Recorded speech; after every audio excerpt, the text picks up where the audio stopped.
Urdu discover کے معزز دوستو، میں ہوں محمد احسن اور آپ تمام دیکھنے اور سننے والوں کو السلام علیکم۔ ناظرین گرامی، ایک ایسی مقدس دیوار جو یہودیوں کے لیے اتنی ہی مقدس ہے جیسا کہ مسلمانوں کے لیے خانہ کعبہ، جس کے سامنے یہودی کھڑے ہو کر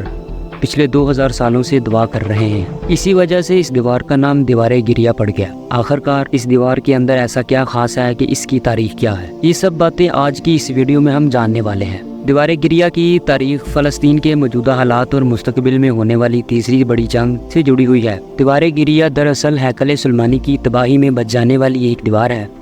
یہ اس کی بنیاد کا بچ جانے والا آخری حصہ ہے جو یہودیوں کی پہلی مقدس ترین عبادت گاہ ہوا کرتی تھی۔ اس مقدس جگہ کو تابوت سکینہ رکھنے کے لیے پہلی بار حضرت داؤد علیہ السلام نے تعمیر کروانا شروع کیا، جو کہ اس وقت یہودی قوم بنی اسرائیل کے حکمران تھے، مگر وہ اسے اپنی زندگی میں مکمل نہ کر سکے۔ لہٰذا آپ کے بیٹے حضرت سلیمان علیہ السلام نے جنات کی مدد سے اسے مکمل کروایا، اور ان کے نام ہی سے اس کا نام ہیکل سلیمانی پڑ گیا، کیونکہ وہ بھی اپنے والد حضرت داؤد علیہ السلام کی طرح پیغمبر تھے، جن کو اللہ تعالیٰ کی طرف سے ہواؤں اور جنات پر کنٹرول اور جانوروں کی بولی سمجھنے کے ساتھ ساتھ اتنی بڑی سلطنت کی حکمرانی دی گئی جو کہ قیامت تک کسی اور کو نہیں ملے گی، اور اس حکومت کا مرکز یروشلم تھا۔ ہیکل سلیمانی کی تعمیر اس سے پہلے یہودیوں کے ہاں کسی بھی قسم کے ہیکل کا تصور نہیں تھا اور نہ کوئی وجود۔ اس قوم کی خانہ بدوش اور بدوؤں والی زندگی تھی۔ اس سے پہلے ان کا ہیکل ایک خیمے میں ہوا کرتا تھا جس میں یہ لوگ تابوت سکینہ کو رکھ کر اس کی طرف منہ کر کر عبادت کیا کرتے تھے، کیونکہ تابوت سکینہ جنت سے بھیجا ہوا ایک مقدس صندوق تھا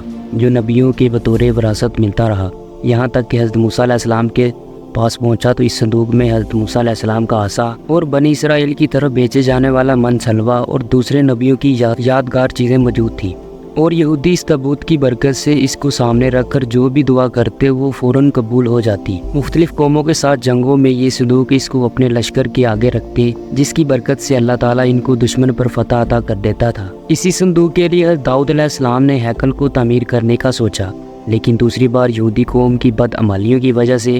ٹائٹس نامی بادشاہ نے یروشلم پر حملہ کر دیا اور اس کی اینٹ سے اینٹ بجا دی اور ہیکل سلیمانی کو تباہ کر دیا، جس کے بعد تابوت سکینہ ایسا غائب ہوا کہ آج تک نہیں ملا، اور ہیکل کی ایک دیوار باقی رہ گئی ہے جس کو دیوار گریہ کہتے ہیں۔ حضرت سلیمان علیہ السلام نے اپنی حکومت کے چوتھے سال میں ہیکل سلیمانی کی تعمیر کا آغاز کیا۔ آج سے اس کی بناوٹ سے آپ اندازہ لگا سکتے ہیں کہ یہ کتنا مضبوط ہے۔ یہ تعمیر انسانوں کے بس کی بات نہیں تھی، کیونکہ اتنے بھاری پتھر انسان نہیں اٹھا سکتے تھے، جس کی وجہ سے حضرت سلیمان علیہ السلام نے جنات کی مدد حاصل کی، اور حضرت سلیمان علیہ السلام کی روح دوران عبادت ہی قبض کر لی گئی تھی، اور وجہ ایسی بنی کہ آپ ایک لکڑی کے اوپر سر رکھ کر اللہ تعالیٰ کی عبادت میں مصروف تھے،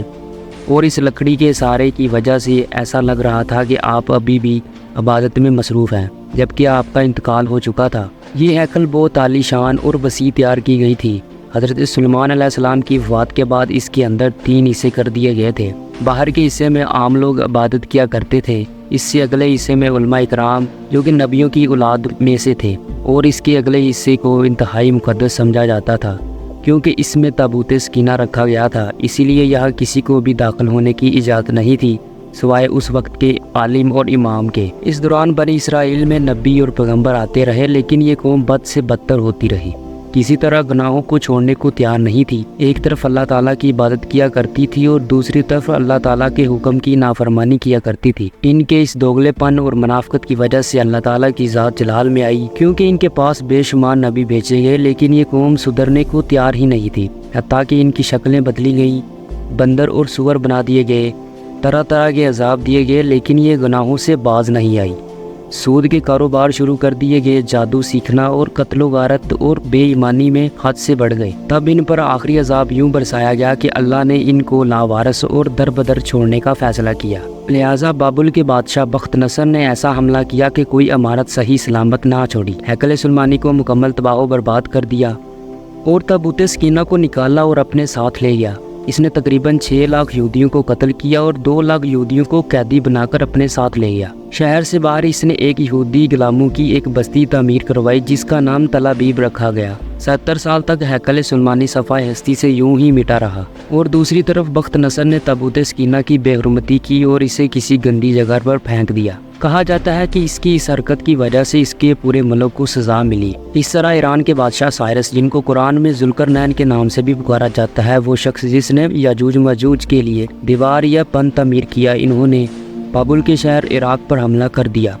اور بابل کے بادشاہ کو شکست دے کر بابل کی سلطنت کا مکمل خاتمہ کر دیا۔ سائرس ایک نرم دل اور انصاف پسند حکمران تھے جنہوں نے تل ابیب کے تمام قیدیوں کو آزاد کر دیا اور ان کو واپس یروشلم جانے کی اجازت دے دی، اور ساتھ میں نئے ہیکل کی تعمیر کی اجازت بھی تھی اور اس تعمیر میں ہر قسم کی مدد کرنے کا وعدہ بھی کیا۔ چنانچہ ہیکل کی دوبارہ تعمیر شروع کی گئی، لیکن اس بار اس میں تابوت سکینہ نہیں ملا۔ آج تک یہ معلوم نہیں ہو سکا کہ بخت نصر نے اس کے ساتھ کیا کیا۔ کچھ لوگوں کا کہنا ہے کہ اس مقدس صندوق کو مزید توہین سے بچانے کے لیے اللہ تعالیٰ کے حکم سے اسے کسی محفوظ مقام پر چھپا دیا گیا تھا، جس کا کسی انسان کو ابھی تک پتہ نہیں۔ یوں دوسری مرتبہ ہیکل کی تعمیر میں وقت گزرتا رہا اور یہاں تک کہ اس کے بعد عیسیٰ علیہ السلام کا ظہور ہوا۔ اللہ کے اس رسول پر